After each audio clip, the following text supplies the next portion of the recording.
बिनके यात्रा 1966-67 मसीह आरंभ होती।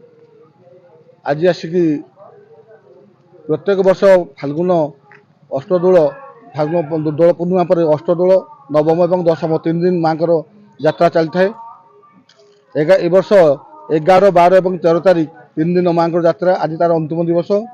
माँ प्रथम दिन है 10 तारीख दिन 12 पर्व माँ को पूजार्चना कर निमंत्रण कर पूजार्चना कर 11 तारीख दिन सकाळू माँ कलश यात्रा होता है। होम पूजार्चना सारी हविष होता है 3 दिन पर्यंत। एवं माँ दैवी रीतिनीति अनुसार पूजा चलते है।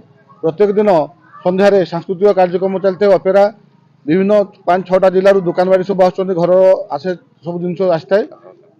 बालीजात्रा हिसाब रे अन्यतम कटक बालीजात्रा यदि प्रथम द्वितीय बालीजात्रा हिसाब रे अनुगुल जिले में महा आडंबर पालन करा जाउछि। प्रशासन तरफ संपूर्ण सहयोग करुचंती एवं अंचलवासी यहाँ सहयोग करी किभली बालीजात्रा सठिक भाव में हो पारिबो एवं बालीजात्रा को उपभोग करि परिबे दर्शक माने। माँ बिनकेई पर्यटन स्थली एक सौंदर्यपूर्ण भरा एवं मनोरमापूर्ण जगह ये महानदी कलकल नादरे बही जाउछि। ता कोଳରେ माँ बिनिकेई अवस्थापित होइचंती। सातकोशिया गंड पाखरे बही जाउछि। तेणु एक पर्यटन स्थली हिसाब रे सौंदर्य सहित यार चिताकर्षक अन्यतम। कटक बालीजात्रा जेभली भाव में केवल बाली पड़ी एटी पंचधारा पहाड़ अच्छी, नदीर बाली अच्छी, गभीर गंड अच्छी एवं उभय पार्श्वे सेपटे माँ कनिकेई एपटे माँ बिनिकेई जगन्नाथ रास्ता जो पड़ी जगन्नाथ रोड जहाँ को कह जाए जगन्नाथ रोड पड़ी अत्यंत सौंदर्यपूर्ण भरा पर्यटन स्थली माँ बिनिकेई शक्तिपीठ है।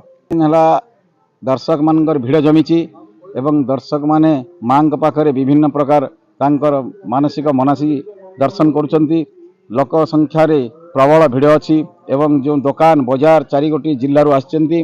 बाली रे तांकर व्यवसाय मध्य धूमधाम रे चली। तेणु निश्चित भाव में ये 4 दिन आम अंचल एक गर्वर दिन और गौरवर दिन माँ शक्तिपीठ रे बालीजात्रा अत्यंत आनंद उल्लास समापन होछि।